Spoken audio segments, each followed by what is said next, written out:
Hello বন্ধুরা, তোমরা কেমন আছো? আশা করি খুব ভালো আছো। আমরাও ভালো আছি। So friends, welcome to my channel এরিন সপ্তমী।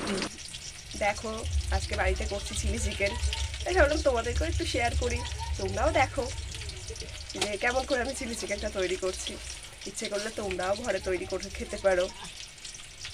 তো চলো এবার দেখা যাক। চিকেনটাকে আমি একটু আদা রসুন বাটা আর একটু কাঁচা লঙ্কা বাটা দিয়ে আধ ঘন্টা ফ্রিজে আমি ম্যারিনেট করে রেখে দিয়েছিলাম। তারপর ফ্রিজ থেকে বার করে ওর মধ্যে একটা ডিম আর একটু কর্নফ্লাওয়ার দিয়ে আমি মেখে নিয়েছি। এরপর একটা কড়াইতে তেল গরম করে তাতে চিকেনগুলোকে এবার আমি দিয়ে দেবো একটা একটা করে।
চিকেনটা হালকা করে ভাজা হয়ে যাওয়ার পর এক পিঠ আর এক পিঠ উল্টে দিতে হবে।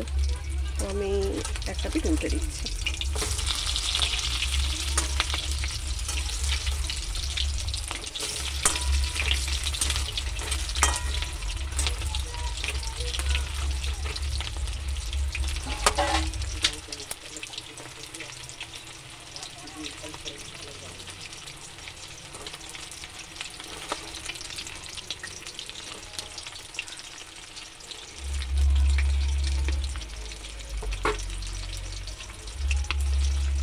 দেখো বন্ধুরা, একটা পিঠ কি সুন্দর কালারটা হয়েছে।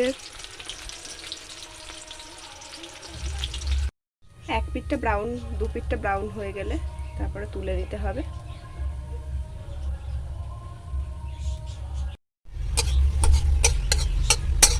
এবার কড়াইতে রসুন ফোড়ন দিয়ে আমি একটা গোটা পেঁয়াজ কেটে রেখেছিলাম, এরকম করে পেঁয়াজটাকে এবার দিয়ে দেবো।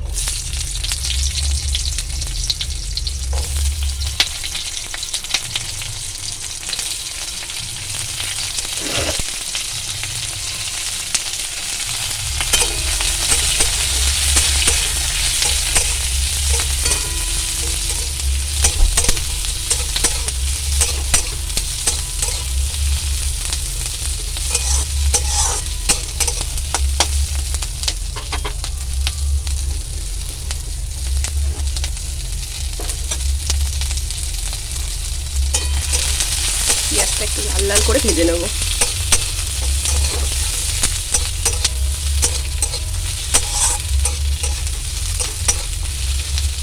পেঁয়াজটা একটু ভাজা ভাজা হয়ে এলে এবার আমি ক্যাপসিকামটা দিয়ে দেবো।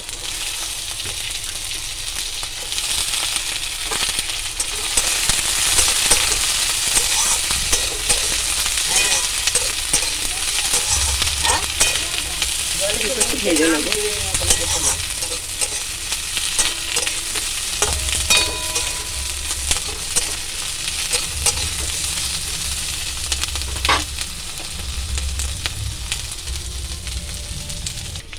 পেঁয়াজ আর ক্যাপসিকামটা হালকা ভাজা হয়ে গেছে, ওর মধ্যে একটু আমি লঙ্কা দিয়েছি গোটা, দু চারটাই দিয়েছি। এবার একটা বাটিতে একটু পেস্ট বানিয়ে নিয়েছি, একটু 2 চামচ টমেটো সস, 1 চামচ হচ্ছে সোয়া সস, আর 1 চামচ হচ্ছে চিলি সস দিয়ে এবার তিনটাকে পেস্ট করে নিয়ে এবার আমি কড়াইতে দিয়ে দেবো।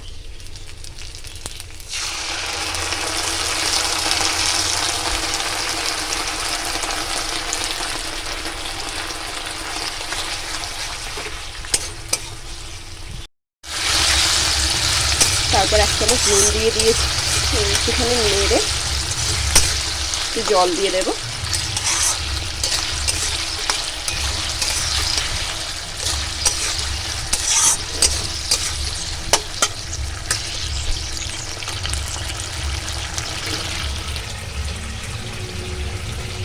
পকোড়াগুলো ভাজা হয়ে গিয়ে এখানে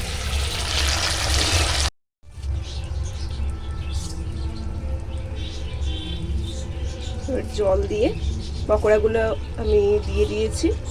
এবার একটু কর্নফ্লাওয়ার গুলে 1 চামচ কর্নফ্লাওয়ার গুলে ওর মধ্যে দিয়ে দেব, যাতে একটু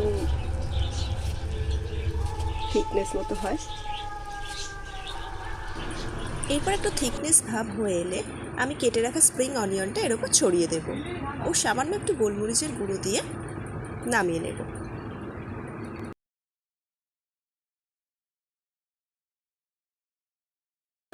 তৈরি হয়ে গেল আজকের রেসিপি চিলি চিকেন। তো বন্ধুরা, কেমন লাগলো আমার আজকের এই রেসিপি চিলি চিকেন সেটা অবশ্যই জানিও। আর যদি ভিডিওটা ভালো লেগে থাকে তাহলে একটা লাইক শেয়ার করতে ভুলো না। আর প্লিজ আমার চ্যানেলটা সাবস্ক্রাইব করতে